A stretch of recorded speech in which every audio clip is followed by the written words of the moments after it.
Paesani. Well, I was doing my hair. As you can see, I'm trying to grow my hair. I don't know for how long I'm gonna last. I'd love to shave it, but I can't.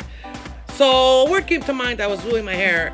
It's ai capelli sgramigliati. What does it mean? It means my hair is messy. In Italian, we say c'ho I capelli guasti. Tutti guastati. Tutti guasti. Tutti sgramigliati. That's how I say it. Ai capelli sgramigliati.